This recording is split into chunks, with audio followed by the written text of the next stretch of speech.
मंगल दिन प्रदेश सभा में भेल मतदान से प्रदेशक नाम आ राजधानी पारित होबऽ नहीं सकला बाद प्रदेश सरकारक विरोधी में विभिन्न टीका टिप्पणी चलि रहला सँ प्रदेश सरकार दोसर मुख्य काज उपभोक्ता समिति के भुगतानी कऽ सरकार विरोधी आवाज मत्थर करबाक नीति बनौने छल। मुख्यमंत्री लाल बाबू राउत प्रमुख सचिव रामकृष्ण सुवेदी के बुध दिन बजाक उपभोक्ता के भुगतानी के लिए विशेष एन बनाबऽ निर्देशन दिलन। हेत कई क प्रमुख सचिव सुवेदी एकाएक सचिव नारायण देवाड़ी के निमित्त के जिम्मेवारी द क टाप भ गेल। ओतबे नहीं बृहस्पति निमित्त पौने सचिव देवाड़ी के मुख्यमंत्री राउत बजाक भुगतानी के विशेष एन बना के बृहस्पति दिन भिनसर बैसबाक मंत्री परिषद के बैसार में पेश कर निर्देशन दिलन। मुदा आश्चर्य रात 10 बजे धरि संपर्क में रहल देवाड़ी के रातारात गायब भेल रहस्य खुलल अछि। itu baru 8 बजे आउनुहोस् हामी अनि सभामुख महोदय उहाँको सचिवालयका सचिवहरू र मन्त्रीहरू र सबै एकचोटि बसेर सामूहिक रूपले बस्छौँ। पत्ता लगाउँदाखेरि त प्रमुख सचिव यही हिँडिरहेका छन्। बर्दिवासमा गएर बाँकी सचिवहरूले बोलाएर छलफल गरेका छन्। के छलफल गरेका छन् उनलाई थाहा छ। त्यसपछि जानकारी आयो कि एक सचिवहरू यहाँबाट पनि गएका थिए, ऊ पनि डिस्कसनमा भाग लिएका थिए। त्यति मात्र होइन, यी दुईजना सचिव जो चाहिँ रातिसम्म म बिहान 8 बजे मैले आउनको लागि भन्दाखेरि कुनै नाइमी भनेको थिएन, तर 8 बजे भन्दा पहिले नै फोन गरेर कि आउनु सुपाहरू गर्दाखेरि त यिनीहरू पनि लापत्ता छन्। त्यति मात्र होइन, एकजना यहाँका सचिव छन् उनलाई पनि बोलाइरहेका छन् भनेपछि आज ल्याउनु पर्ने विधेयक मैले अस्तिको बैठकमा पनि भनेको थिएँ। यो कुनै पनि कारबाही प्रोसिड गर्नको लागि जनप्रतिनिधिले गर्ने काम सचिवको चाहे निकासका कुरा हो चाहे सिक्का पठाउने कुरा हो। बृहस्पति दिनक प्रदेश सभा बैसार में मुख्यमंत्री स्वयं ई रहस्य खोलने। मुख्यमंत्री राउत के अनुसार प्रदेश सरकारक सचिव सब गोप्य रूप में मोहतरी के बर्दिमास में मीटिंग क भुगतानी नहीं करबाक निष्कर्ष में पहुंचल छल।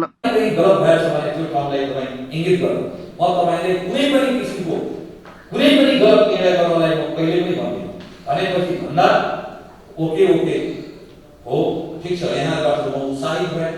मैले चाहिँ मैले एकदमै मजा पाएँ भनेर पनि कुरा गरेँ भनेपछि आज यहाँ खोइदाखेरि त्यसैले मान्यज्यूहरूको भुक्तानीको सन्दर्भमा भन्नुपर्दा भुक्तानी त गर्नै पर्छ, सरकारले गर्नै पर्छ र यसको विकल्प छैन। त्यसैको लागि सरकार र प्रदेश सभाका मान्य सभामुख महोदय प्रमुख पक्षी दलका नेताहरू जाने भएछ। यही जानकारी यहाँहरूलाई म गराउन चाहन्छु। मुख्यमंत्री राउत 3 गते प्रमुख सचिवक सलाह में अर्थ मंत्रालय भुगतानी के लिए एक विधेयक बनाकर सदन में पेश करबाक आ एक दिन में पास क प्रमाणीकरण में जयबाक तैयारी केने बतौलन। मुख्यमंत्री राउत सभामुख धरि सलाह करैत सभामुख सरोज कुमार यादव कोरोना सतर्कता के लिए प्रदेश सभा के बैसार स्थगित कयल जबाक कहित बृहस्पति दिन मंत्री परिषद से निर्णय क बृहस्पति दिनक बैसार में विधेयक लाबऽ कहने छल। प्रमुख सचिवकै सल्लाहमा अर्थ मन्त्रालयले एउटा विधेयक ड्राफ्ट गरी सदनमा पेश गर्ने र सम्पूर्ण नियमहरूको निलम्बन गरी एक दिनमै त्यो विधेयक पास गरेर त्यो प्रमाणीकरणको लागि प्रदेश प्रमुखहरू पठाउने एउटा सहमति पनि हो। त्यो सहमतिको अनुसार हामी अगाडि बढ्छौँ। अब सबैले त्यो भोलिपल्ट त्यही प्रचार गर्थे। हामी यो नामाकरण राजधानी सम्बन्धमा यही विधि रह्यो। त्यो दिन बिहान माननीय सभामुख मिश्रको कुरा हो, उहाँले भन्नुभयो आजै यो निर्णय गरेर क्याबिनेटले पठाइदिएपछि मलाई लाग्छ कि आजै त्यसको चिन्हमान भइदिँदाखेरि समस्या समाधान हुन्छ कि। मैले बिहानै प्रमुख सचिवलाई मैले 7:30 बजे फोन गरेँ, अहिले 8 बजे बसौँ। उहाँले भन्नुभयो अहिले आएकै छैन सर, त्यसो भए हामी दिउँसो बसौँ। मैले भने ठिक छ दिउँसो बसौँ समस्या समाधानको लागि। मुदा सचिव सब गायब भेला बाद सरकार के पुनः समस्या भेलै। स्रोत के अनुसार आवर मंत्रालय का सो सचिव सब सो कोरोना के बहाना देखबैत जनकपुर धाम छोड़ चुकल। एम्हर कर्मचारी के एहन रवैया से आश्चर्य में पड़ल मुख्यमंत्री राउत नहीं भक सब दलक नेता कार्यकर्ता सबक उपभोक्ता समिति के भुगतानी बाकी रहला से मंत्री परिषद के सब सदस्य आ विपक्षी दलक नेता सब आ दलक सचेतक सब के टोली संगे सरकार के गुहार करैत बृहस्पति दिन काठमांडू जाय लागल।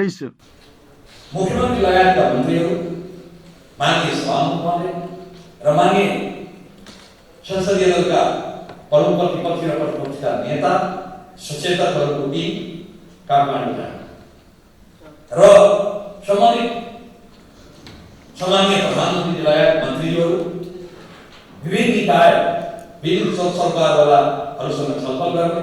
यो के हो, किन यस्तो भइरहेको छ, किन सचिवले एक सचिव आउँदै नआउने, कार्यालयहरू पुरा भ्याकुम रहने, पोहोरको निकासाको महत्व के रे यदि हेर्ने हो भने, कारण हेर्ने हो भने कर्मचारीहरू समयमा नहुनु पनि हो। केही कमी कमजोरीहरू विभिन्न कारणले हाम्रोबाट नभएका पनि होला, केही ढिला सुस्ती काम गर्ने प्रक्रियामा होला, तर धेरै जसो समस्याको कुरा गर्ने हो भने कर्मचारीहरू समयमा नहुन्, कर्मचारीहरू यहाँ आउँदाखेरि काठमाडौँमै बस्नु, बाहिर बस्नु भनेपछि अब यसलाई थाहै रूपले दोस्रो हामी निकास दिनको लागि यस किसिमका संहितामा गइसकेपछि अहिले पनि त्यस्तै मानसिकताका कर्मचारीहरू आउन थालेपछि मलाई लाग्दैन कि कुनै किसिमको निकास हुन्छ। बृहस्पति दिन साँझ काठमांडू के लेल रवाना हेबाक उपभोक्ता का समस्या भुगतानी यही के चुनौती आ उपाय तथा कर्मचारी सबक असहयोग के विषय में संघीय सरकार के जानकारी कराउत। मुख्यमंत्री राउत प्रदेश सभा सहित विभिन्न सभा सम्मेलन में सेहो कर्मचारी के असहयोग काज कर नहीं सकल बताबि रहल छथि।